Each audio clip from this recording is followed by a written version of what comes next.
Hello, hello. Welcome to episode 28 of Contemplations with Austin West. I've been sitting at my desk staring at this screen for like 5 minutes figuring out, what am I going to talk about today? Today we're going to talk about desire. And just want to give a shout out. Today was my week 8 call of the microdosing cohort. Wow, what a way to end it. Just so good, so juicy to do this work. Just the reflections, the gratitudes, the transformations, people that 3 months ago, they got diagnoses that they had cancerous cells. They sit in a medicine retreat, they go through this cohort, they get retested, and there's no more cancerous cells. Miracles, y'all. That's what we're doing here. Somebody that said they had all this pain in their body, that they just struggled to exist every day without taking medications and numbing, and they go through this cohort, and at the end of it, they feel joy, and they're dancing, and they're expressive. Miracles, y'all. And it ain't me. I'm not saying I'm the cause of that. I'm just a catalyst to create a community to allow myself to get out of my own way, to let God move through me, to teach this curriculum, because it is not of me, it is through me. And then the power of community is what makes this happen. We do these things together. It's so good. It's so good. So shout out to Entheos Holistics. So exciting. In 2 weeks, we're launching our inner sanctuary upgraded platform. Yeah, so much good stuff to come, y'all. But let's get into it. Let's talk about desires. It's been coming up a lot lately. And I know I've dropped little nuggets here and there in calls, but I want to go into a desire a little bit more.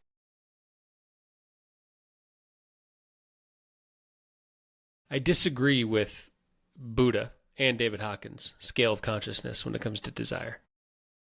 I think we have bastardized and demonized desire. We have made it wrong. Let me give an example. I'm going to pull up David Hawkins' scale of consciousness real quick. I think I did that screen share last time and it worked out, but let me bear with me, y'all. Shaking this video. Okay.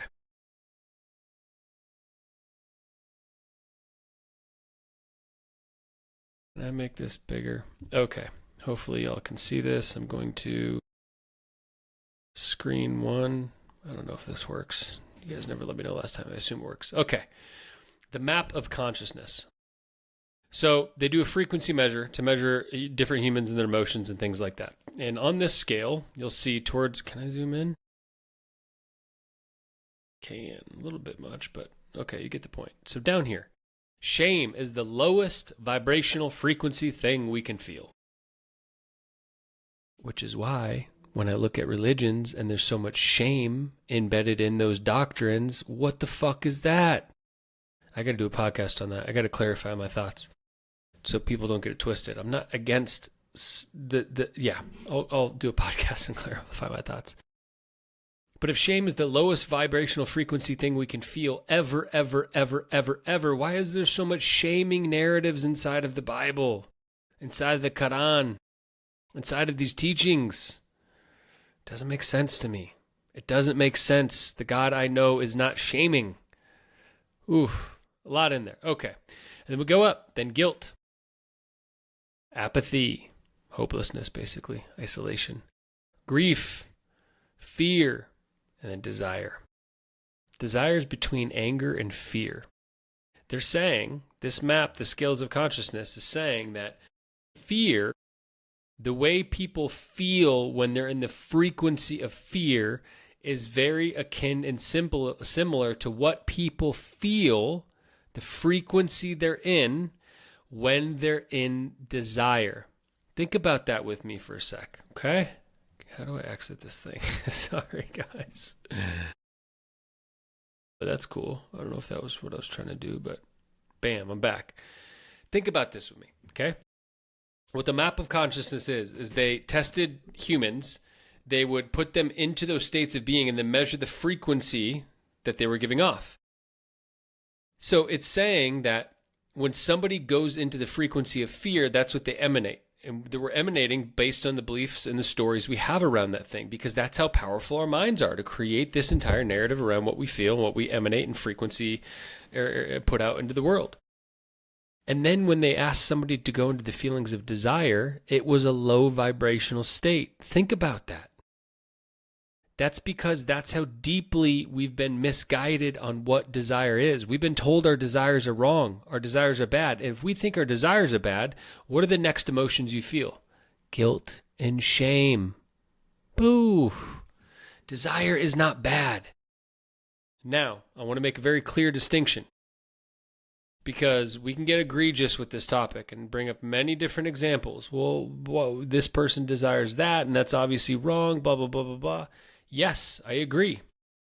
Desire it isn't bad. It's not good or bad. It's not something to be judged. Desire is it is the principled universal force that is pulling us towards what we are meant to learn in this life in order to evolve. So, if you let's say you desire something that's not politically correct, that it's not normalized in society. I don't give a fuck what it is. I mean, shit, smoking cannabis would have been considered both terribly wrong, throw you in jail for 20 years just 20 years ago. So it could literally be about anything. Desire isn't about being acted on. It's about learning and understanding who we are in the face of the frequency of what we feel inside of desire. And so I go back to my favorite teachings. I talk about this. Hermeticism, the law of one. Bangers. August 4th, starting my 7-week cohort on Hermeticism. Join us. What the law of one states is that desire is neutral.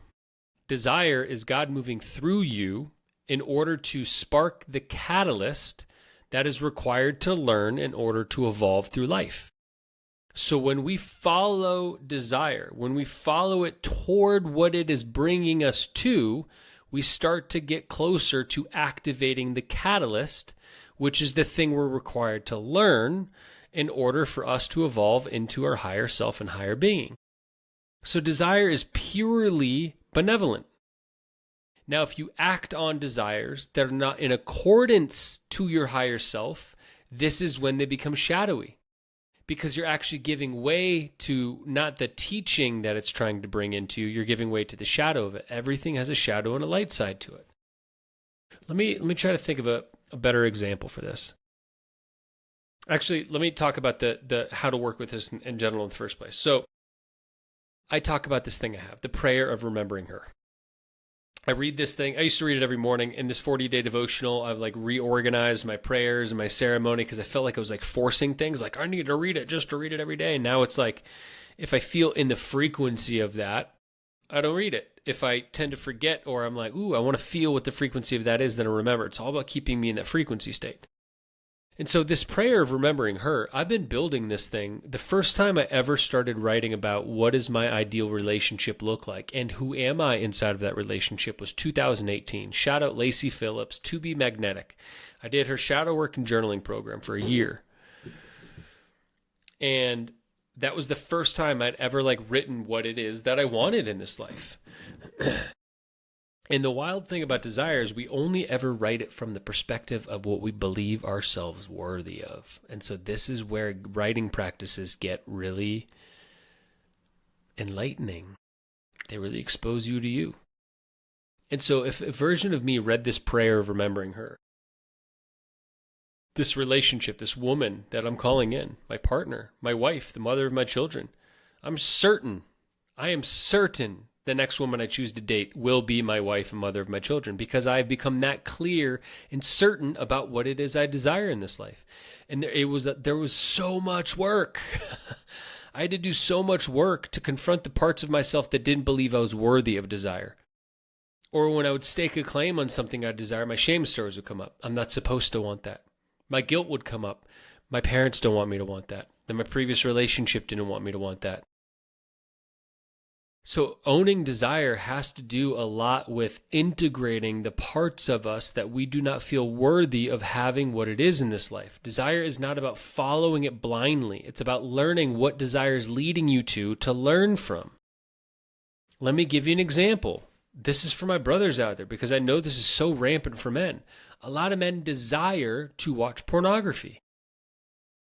Does following that desire actually lead you to the most integrated version of yourself? Or does that make you feel like you're escaping?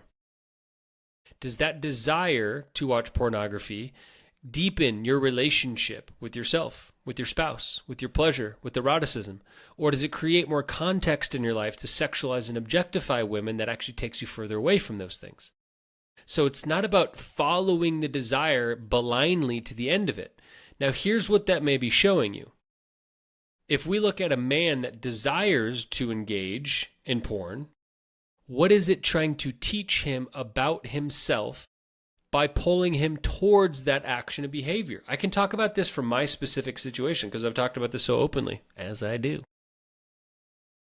When I started, this semen retention practice was really born out of I still had these urges to engage. I'd have a wandering eye in public with my partner. Like, that can't make her feel good.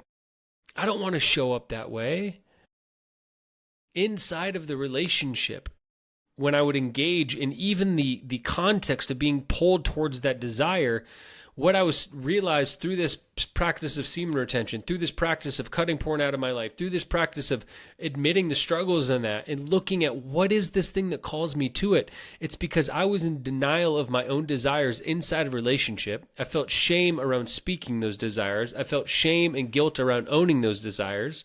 I felt shame for the programs the church embedded in me. I felt shame for the programs my mother embedded in me. That all of these things I had around my own sexuality, my own connection to self, my pleasure, our human right to experience pleasure in this life. I had so much shame and guilt around those that because I suppressed and pushed down that part of myself, I denied that level of truth. Guess what happened? Anything we push in the shadows manifests in a shadowy way. And that manifestation of that shadow is the drive and the desire to engage with the porn. It's not about the screen. It's about the escapism. So the frequency of desire was pulling me to engage with something because in that engagement, if I got true with myself, if I told myself the truth, I knew that's not where I wanted to be. I knew that's not how I wanted to expend my sexual energy. I knew that's what I didn't want to keep creating because our sexual energy is the most potent life force in the world. So when we are in that erotic state, anything I'm engaging with, I'm creating more of that in our life because sexual energy is creative energy. And so when I would engage in that, I would feel this thing of like, this doesn't feel like my highest and best, or I feel like I don't want to be doing this in partnership. So the desire pulled me towards the lesson and teaching if only I was willing to look at it and recognize it. Recognize the shame and guilt I had around that. Recognize all the parts of myself I had lost. But if we choose not to be conscious about what desire is pulling us to because we don't look at and own what it is we desire, then all of the shadow frequencies become. I'm going to get real raw with you guys. I'm going to get real raw because maybe this is going to help a brother out there. Cosmo sheds so much on a microphone he's never been by. There's Cosmo hairs everywhere. Oh, buddy. I had a friend that I went through this 5-month program with, and she was a sex therapist, and I was telling her about this. And this is 2022. And I was exploring this idea. I'm like, why do I get this pull to want to watch? Because there's a part of me that doesn't like it, and I hate it, and I feel guilt and shame, blah, blah, blah. And she's like, is there also a part of you that loves it? I was like, what do you mean? She's like, if there is a part of you that loves it, and you don't own that part of yourself in that desire as well, then you're forever going to deny yourself, which perpetuates the guilt and shame, and you'll never become free of it. And I was like, oh shit. Wow. I had to admit to myself that there was a part of me that liked it in order to meet the whole entirety of the situation in truth. Here we are, right back to truth. How coincidentally that we always end up there. Because inside of that truth, I was presented a sovereign decision over what felt most true and right for me. Again, nothing is good or bad. What is the truth about what you seek inside of your life? What it is you desire?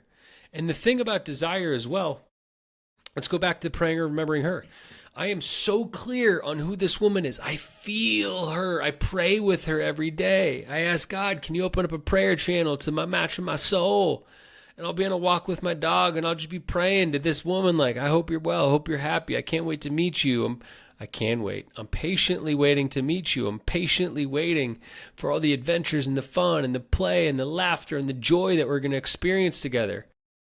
Because I know the frequency of this woman so intently, because I've been able to speak entirely to what it is that I desire inside of that relationship, anything that is not that is an immediate fuck no. It's an immediate no. And I have met some incredible women. I haven't gone on, I guess I did go on a date. I've gone on a date and hung out with one woman a total of 4 times in a year. One. And after 4 dates, I was like, you're not meeting me in the vulnerability that I want. I crave depth. I want to be raw and intimate and vulnerable and meet in levels of truth that terrify me. And I can't even get you to open up. This ain't for me. Everything else was there. But because I'm so owning of what it is that I want, it was an immediate no. If it's not what I want, it's a no. Because I believe I'm worthy of everything I desire. Here's the wild part, y'all. When you start to get really, really clear about what you want in a relationship, in a friendship, in business, with money, with your time, with your family, whatever it is, when you get really clear in what you want and you say yes to it not looking like the way that you desire, you're confirming that you don't believe you're worthy of it. How many of y'all are doing that in your relationship? It's a hard one to look at. We're afraid of grief. We're afraid of being alone. So we stay in relationships that we know aren't what we desire because we're afraid to speak what we desire. Because if we do and we're not meant there, it means I got to leave. Or I don't speak it because I don't believe I'm worthy of it. And so I settle.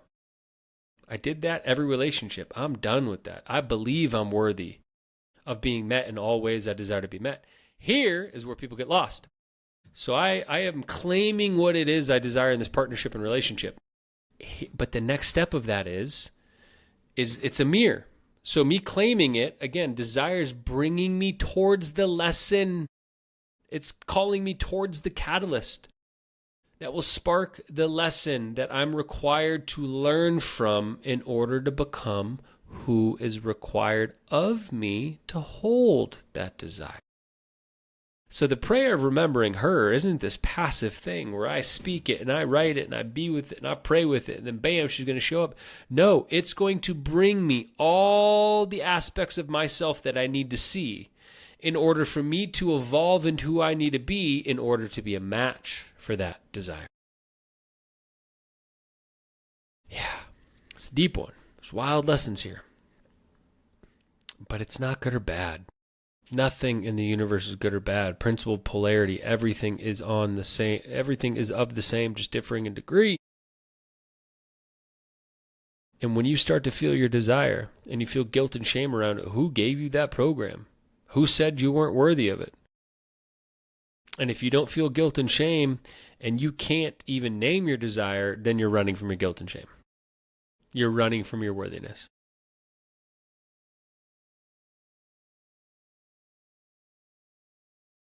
So get clear.